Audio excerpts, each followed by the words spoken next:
Pagi, selamat siang, selamat sore, selamat malam, teman-teman dan Pak Suyoto. Pada kesempatan kali ini, kami dari kelompok 2 akan mempresentasikan mengenai agen kerjasama buatan.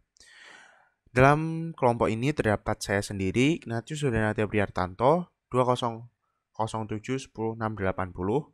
Untuk bagian yang pertama, kami akan membahas apa itu agen kerjasama buatan. Menurut ahli, agen merupakan salah satu sesuatu yang dipandang menanggapi lingkungan melalui efektor.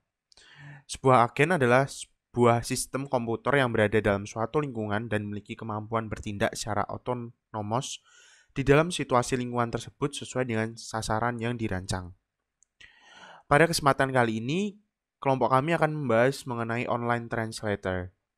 Online translator merupakan aplikasi yang memungkinkan pengguna untuk menelusuri dan mendapatkan jawaban atas kata atau kalimat yang dicari. Contoh dari online translator adalah Google Translate dan Microsoft Translator. Kedua aplikasi atau website ini dapat mendukung penggunanya untuk mengetahui bahasa-bahasa asing yang tidak diketahui dan mendapatkan jawaban secara singkat dan cepat. Pada bagian yang pertama ini, saya akan membahas mengenai page atau percept, action, goal, dan environment. Pada bagian pertama, saya akan membahas mengenai percept atau reaksi atau tindakan yang dilakukan oleh agen dalam menanggapi lingkungan di sekitarnya dapat diartikan sebagai bentuk tanggapan atas masukan atau inputan atau rangsangan yang diberikan hal yang ada di luar program untuk bisa diproses lebih lanjut oleh agen. Nah, dalam kasus Google Translate, saya ambil contoh di sini. Percept dalam website atau aplikasi ini adalah inputan keyboard.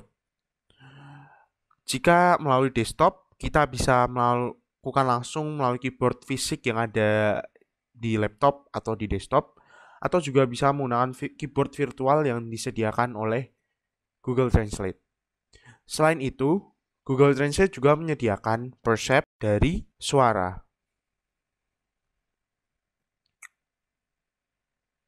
Halo. Nah, ini tadi adalah contoh dari inputan dari user berupa suara. Maka Google Translate akan mendeteksi kata apa yang diucapkan oleh penggunanya dan langsung menuliskan pada bagian kiri dan menampilkan kata yang sudah diucapkan oleh penggunanya tadi. Pada bagian selanjutnya adalah action. Action atau tindakan merupakan sebuah reaksi yang diberikan oleh agen dalam menanggapi rangsangan yang diberikan. Contohnya adalah ketika user mengetikkan buku pada bagian kiri, maka agen program akan memunculkan pilihan kata yang berhubungan dengan buku di bawahnya. Lalu, agen juga akan langsung menampilkan penerjemahan atau terjemahan dari buku yang merupakan bahasa Indonesia dalam bahasa Inggris yang memiliki arti book. Selain itu, Google Translate juga akan menampilkan arti buku dalam bentuk nomina dan kata kerja. Selain itu, Google Translate juga akan menampilkan buku dalam bentuk lain atau yang berhubungan dengan kata buku, beserta dengan frekuensi ketepatan atau frekuensi keterhubungan antara kata-kata tersebut. Untuk bagian selanjutnya adalah goal. Goal atau tujuan dari agen ini adalah untuk mendapatkan menerjemahkan kata yang diinputkan oleh user dan dapat dikeluarkan dalam bentuk terjemahannya. Sama seperti kasus sebelumnya, tujuan dari Google Translate ini adalah untuk menerjemahkan kata buku di sini. Kata buku ini diterjemahkan menjadi book. Itu merupakan tujuan dari agen ini. Karena ketika kita memasukkan kata yang akan kita cari di sini dan menentukan bahasa apa yang ingin kita ketahui dari kata tersebut dari bahasa alaminya, maka Google Translate akan memberikan jawaban tersebut. Namun, jika kata tersebut tidak teridentifikasi dalam bahasa tertentu atau tidak teridentifikasi dalam bahasa manapun, maka Google Translate juga akan memberikan peringatan jika tidak ada kata yang berhubungan dengan itu dan akan memberikan sugesti dari bahasa mana kata itu lebih cocok. Dan untuk yang terakhir adalah environment. Environment atau lingkungan tempat agen ditempatkan merupakan suatu hal yang perlu didukung pada agen agar bisa mendukung input dan output yang diberikan. Contohnya pada Google Translate ini. Selain pada website, Google Translate juga bisa diakses melalui aplikasi di mobile. Dengan demikian, Google Translate bisa digunakan dimanapun. Tidak hanya terpaku pada keyboard pada laptop atau pada komputer, tapi juga bisa melalui mic yang ada di mobile atau keyboard yang ada di mobile. Dengan demikian, Google Translate bisa digunakan secara efektif pada setiap keadaan apapun. Perkenalkan, nama saya Kenneth Vincentius Theis, mahasiswa informatika dengan NPM 2007-10681. Berikutnya merupakan TEAS. Masing-masing dari huruf ini merupakan singkatan dari yang pertama, Performance Measure, E. Environment, A. Actuators, dan S. Sensors. Yang pertama dibahas adalah performance measure. Performance measure adalah unit untuk menentukan keberhasilan dari suatu agen. Kinerja bervariasi dengan agen dikarenakan prinsipnya yang berbeda-beda. Berdasarkan contoh yang kami ambil, yang termasuk dalam performance measure adalah yang pertama, menerjemahkan bahasa dengan tepat. Yang kedua, mengenali jenis bahasa yang dimasukkan. Yang ketiga, menampilkan kalimat atau masukan secara umum dari speech to text dengan benar. Keempat, pengucapan dari text to speech tepat. Dan yang terakhir, hasil terjemahan dapat dimengerti. Berikut merupakan contoh dari yang kami sudah diskusikan. Bisa dilihat pada gambar kiri yang berada di atas. Terjemahan hello yang merupakan bahasa Inggris menunjukkan hasil yang tepat ketika diterjemahkan ke dalam bahasa Indonesia menampilkan halo. Hasil terjemahan halo tersebut dapat dimengerti oleh orang Indonesia. Kemudian dapat dilihat di bagian kanan bawah, fitur detect language mampu mengenali bahasa yang dimasukkan, yakni bahasa Indonesia, tanpa perlu mengkonfigurasi terlebih dahulu jenis bahasa yang ingin dimasukkan. Selanjutnya merupakan environment. Environment atau lingkungan adalah semua hal dan kondisi sekitar agen. Hal ini termasuk semua hal yang berhubungan dengan agen di mana agen tersebut bekerja. Berdasarkan diskusi kami, yang dari contoh yang telah kami ambil, yang termasuk dalam environment adalah web itu sendiri dan pengguna.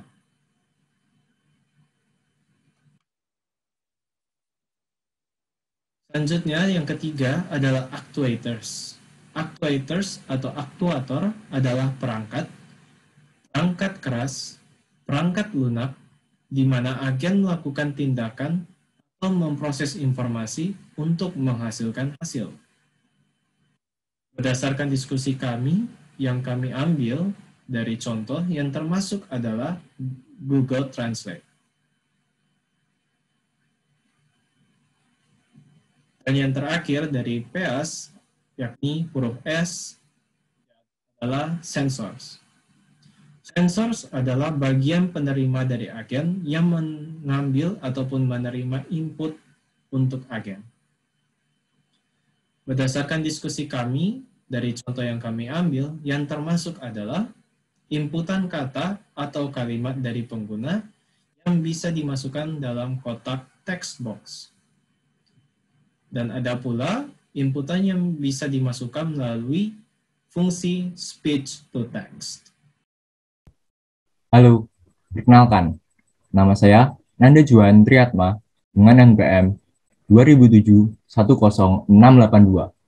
Saya akan membahas mengenai agent. Untuk online translator menggunakan Simple Reflect Agent, yaitu agent yang hanya bekerja berdasarkan reflect. Online translator hanya akan bekerja apabila terjadi suatu kondisi tertentu, kemudian online translator akan memberikan aksi tertentu.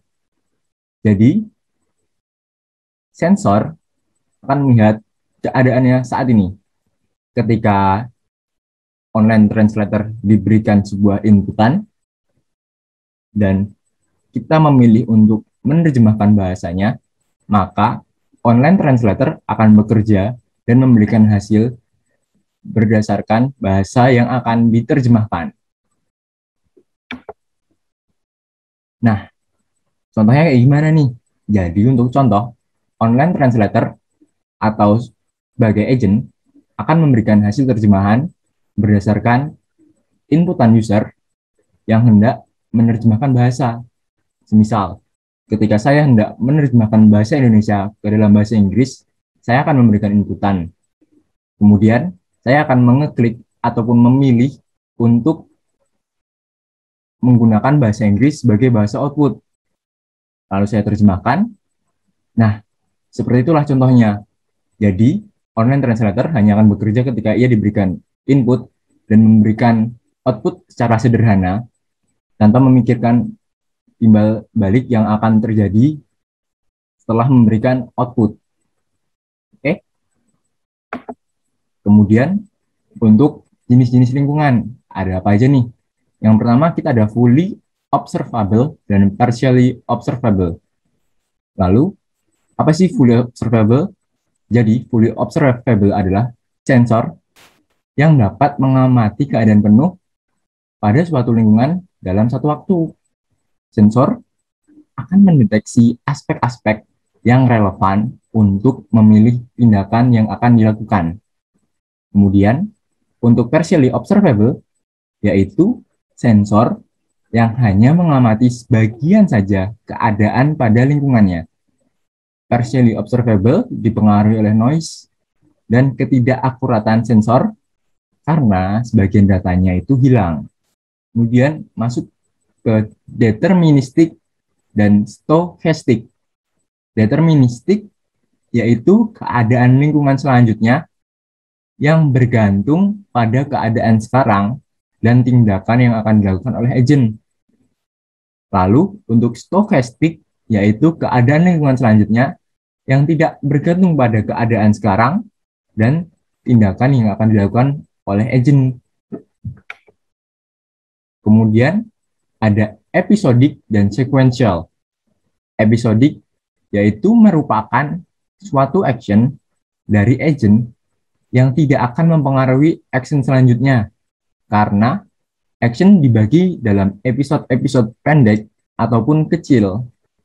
Setiap episode berisi tentang bagaimana agent memahami dan melakukan sebuah tindakan. Tetapi episode selanjutnya tidak bergantung pada tindakan yang diambil pada episode yang sebelum-sebelumnya. Kemudian, untuk sequential, yaitu suatu action yang saling berhubungan dengan action selanjutnya nih. Jadi, episode yang ada sebelumnya akan berpengaruh pada yang selanjutnya.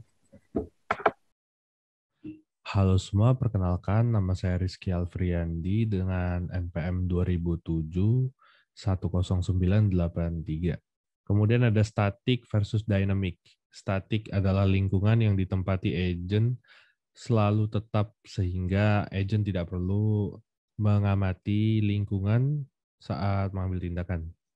Kemudian dynamic adalah lingkungan yang ditempati agen selalu berubah-ubah selama agen melakukan penyesuaian dan pengambilan keputusan. Kemudian ada single agent versus multi agent.